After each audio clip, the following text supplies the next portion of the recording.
बिहार के बाहुबली नेता हैं आनंद मोहन। पटना में सीएम नीतीश कुमार से मुलाकात करते हैं और बुधवार देर रात को आनंद मोहन और अपनी पत्नी लवली आनंद के साथ सीएम आवास पहुंचते हैं, जिसकी तस्वीरें भी सामने आई हैं। हालांकि इस मुलाकात की वजह सामने नहीं आ पाई है, लेकिन एनडीए में सीट शेयरिंग और कैबिनेट विस्तार की खबरों के बीच इस मुलाकात को काफी अहम माना जा रहा है।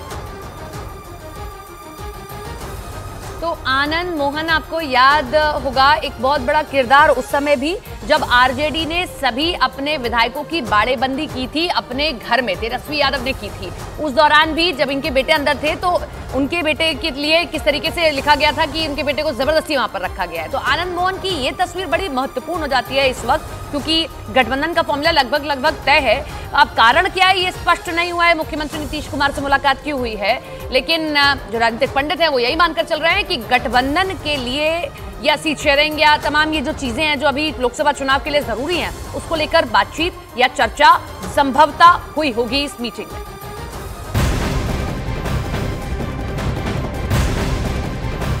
बाहुबली नेता आनंद मोहन ने पटना में सीएम नीतीश कुमार से मुलाकात की। देर रात आनंद मोहन और अपनी पत्नी लवली आनंद के साथ मुलाकात उनकी हुई है। और लेकिन इन सबके बीच में बड़ी खबर आपको बता दें, बिहार में आज नीतीश कैबिनेट का विस्तार हो सकता है। सूत्रों का यह दावा है कि इनमें कई नए चेहरों को मंत्री पद की शपथ दिलाई जा सकती है। हमारे सूत्र ये कह रहे हैं कि जेडीयू से अशोक चौधरी, जमा खान, रत्नेश सदा, महेश्वर हजारी, सुनील कुमार, लेसी सिंह, मदन सहनी और शीला मंडल जयंत राज्य मंत्री पद की शपथ ले सकते हैं। इसके साथ बीजेपी के कोटे से मंगल पांडे, नितिन नवन और प्रमोद कुमार के साथ कुछ और नए चेहरे आपको मंत्रिमंडल विस्तार में दिखाई दे सकते हैं। जीतन राम मांझी की पार्टी को भी एक और मंत्री पद मिल सकता है। सूत्र ये दावा कर रहे हैं कि बीजेपी और को जो है और संभवतः मंत्रियों की सूची जो है राजभवन भेज दी गई है।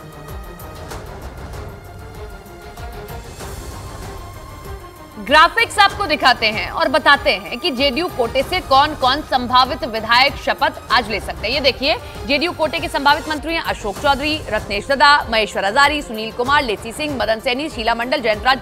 ये कुछ नाम है जो रिपीट भी हो सकते हैं। और इसके साथ में बीजेपी के कोटे से कौन कौन होगा वो भी हम आपको बताते हैं कि आखिर बीजेपी के कोटे से कौन कौन संभावित मंत्री हो सकता है। ये बीजेपी के कोटे वाले आप देख लीजिए, मंगल पांडे, नितिन नवीन और प्रमोद कुमार। ये सूत्र हमारे कह रहे हैं कि ये तीन चेहरे हैं जो मंत्रिमंडल में शामिल किए जा सकते हैं बीजेपी के कोटे से।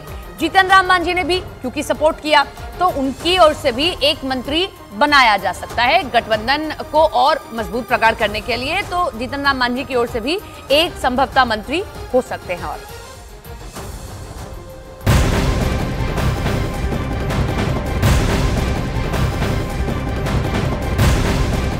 और दिल्ली के रामलीला मैदान में आज किसानों की महापंचायत होने जा रही है। दिल्ली पुलिस ने शर्तों के साथ संयुक्त किसान मोर्चा को महापंचायत की इजाजत दे दी है।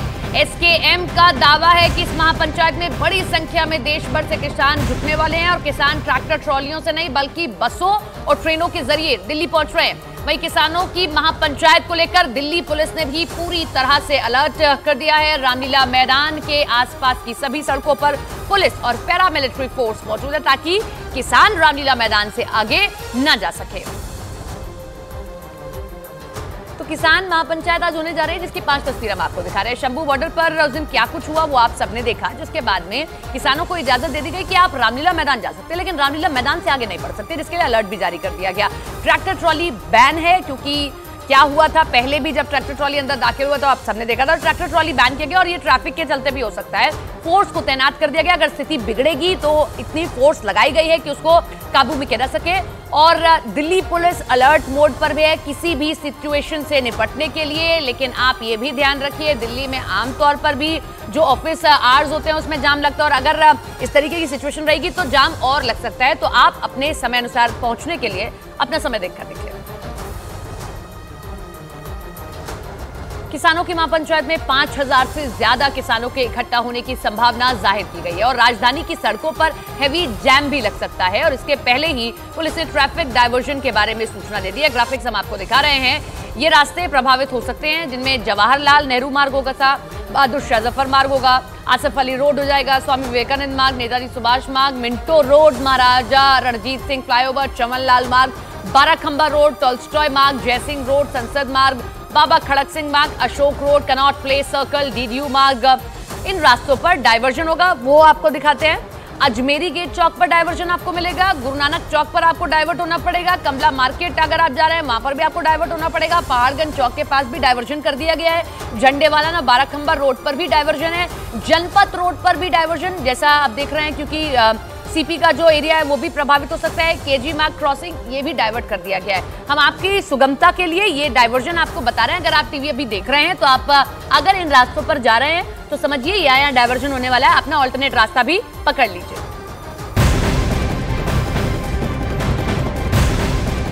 देश के कई शहरों में सोना तस्करी का पर्दाफाश हुआ है। गुवाहाटी, बारपेटा, दरभंगा, गोरखपुर, अररिया में डीआरआई की छापेमारी हुई और सोने की तस्करी के बड़े रैकेट का पर्दाफाश किया गया।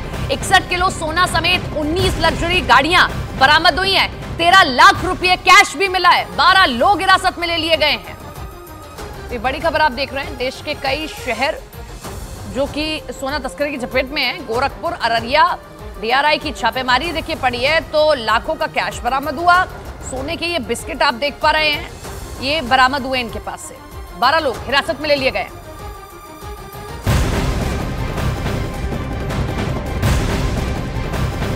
तो देश के कई शहरों में सोना तस्करी का पर्दाफाश हुआ जो हमने आपको दिखाया। इसके आगे बढ़ते हैं। केंद्रीय जांच एजेंसी ईडी ने साइबर ठग आशीष कक्कड़ को मनी लॉन्ड्रिंग के मामले में गिरफ्तार किया है। ईडी ने 17 ठिकानों पर छापेमारी की थी।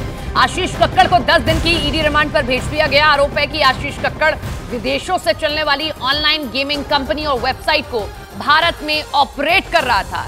रेड के दौरान आशीष कक्कड़ के ग्रेटर कैलाश और अन्य ठिकानों से 8 किलोग्राम सोने के बिस्किट, 75 लाख रुपए कैश, ज्वेलरी और लग्जरी कारें इसके यहां से बरामद हुई हैं।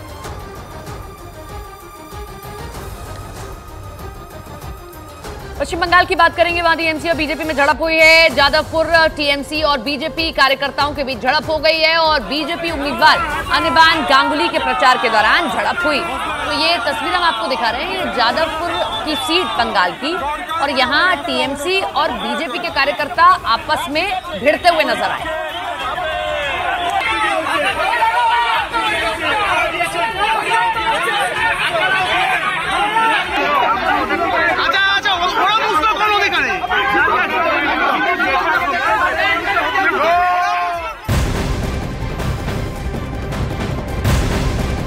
आज सीबीआई ने टीएमसी के नेता शाहजहां शेख के भाई आलमगीर को पूछताछ के लिए बुला लिया है। संदेश पाली में ईडी अफसरों पर हमला करने के मामले में शाहजहां शेख के कारोबारियों पर शिकंजा कसता जा रहा है। टीएमसी नेता शाहजहां शेख सीबीआई की हिरासत में है और भाई आलमगीर को बुलाया गया है पूछताछ के लिए। शाहजहां शेख पहले ही सीबीआई की कस्टडी में है